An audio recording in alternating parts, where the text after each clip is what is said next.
4-core CPUs versus 6-core CPUs. How well do they scale in Star Citizen? That's the video today. In the last few weeks, I've been upgrading very slowly my horrible minimum spec PC. Currently, it's got an i3-8100 in, which is a 4-core CPU. And today, we're taking that out and popping in my nice new shiny second-hand i5-8400, which is a 6-core CPU. So we'll see how well the game scales and if we can improve performance at all. Now, the problem is, I've still currently got the RX 460, which is, I'm going to declare it the worst 4GB GPU that exists in the world.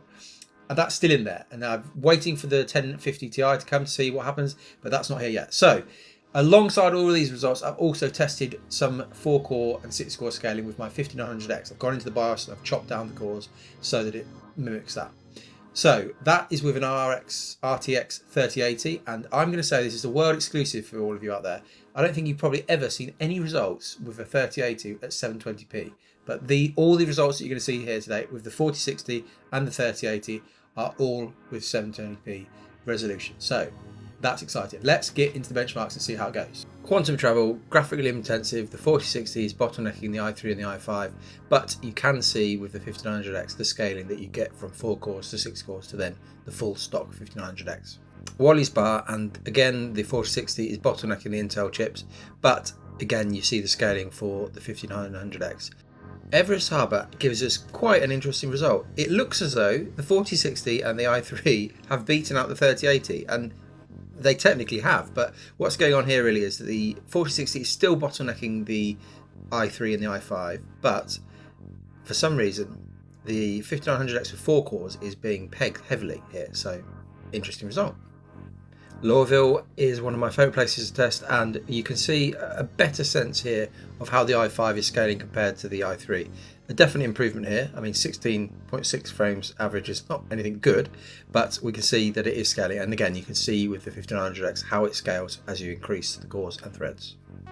Calliope, very GPU intensive, we've seen before, but it may well be that the weather effects are also quite CPU intensive, and that's why we see the scaling that we do here. There's definite increase between the i3 and the i5, and yeah, the 5900X definitely scales up better with more cores and then more threads for the full version. Into now a few more interesting results for scaling between these parts. In this case, the i3 is CPU bottlenecked, but the i5 is actually GPU bottlenecked. The CPU is actually probably only at about 50% usage. So that result doesn't really show you how much further the i5 can go. It just shows you the restrictions of the 4060, but it's an increase. And you can see again, just the general scaling in the 5900X parts, but obviously those frame rates are so large that you're not going to notice much difference between 90 and 100. Area 18, which is a really heavy CPU part of the game, and you can see the scaling here between the i3 and the i5. Every result we can see here is CPU bottlenecked, so it's quite a pure result in that way. We can see quite a lot, but you can also see that there's not much difference between the 6-core version here and the stock 5900X. They're both getting basically the same result. But yeah, nice jump. Basically, that's playable for Star Citizen, that i5 there. 20 FPS in ArcCorp is pretty good.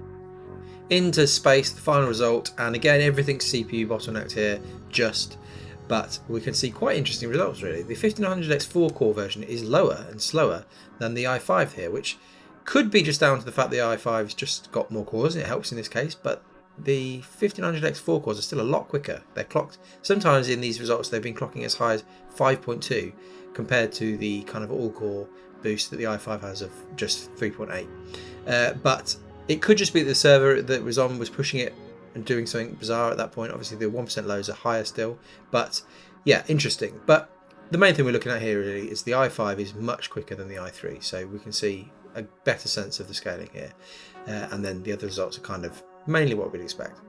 So what do we make of all this, and who's it relevant for? Because I think it is relevant for a certain group of people. First of all, we are approaching decent performance. I mean, I know 20 FPS isn't decent performance for most people, but it's for Star Citizen it's pretty good. So I would say we're getting closer to an actual minimum spec. So these 6 cores really have improved our kind of, when we're CPU bound, they've improved the results quite a lot. And you can see actually with the 5900X, you can see the sense of scaling that Star Citizen just will continuously use more than 4 cores, definitely. Won't use much more than 6.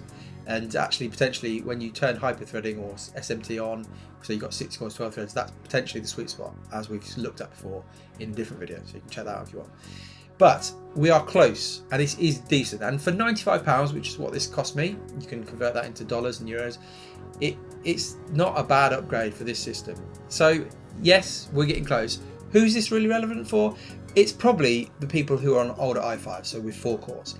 This video vaguely gives you an idea of what you'd get if you upgraded to an i7. Obviously, the old i7s are 4-core, 8-thread parts. This is obviously, my i5 here is a 6-core part. They roughly perform the same. So the i5 8400 that I've got roughly performs the same as the i7 7700. That was from the previous generation of Intel CPUs. They're pretty close. And then if you do get the K version, the version you can overclock, that will push faster because it will boost higher. That's the rough explanation. But the reality is, really, if you're on an older i5, you probably don't want to spend the money on that because it's not that much of an upgrade.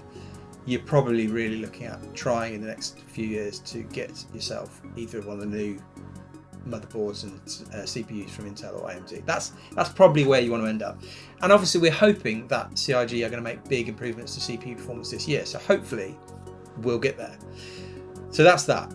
This series now moves on to the 1050 Ti, which has arrived. So now I'll pop that into the machine and we'll continue looking at whether we can find the real minimum specs for the game. So we've ruled out 4-core CPUs really for now, that they don't work for the minimum spec. So now we're finding what's kind of the minimum spec graphics card that you can use.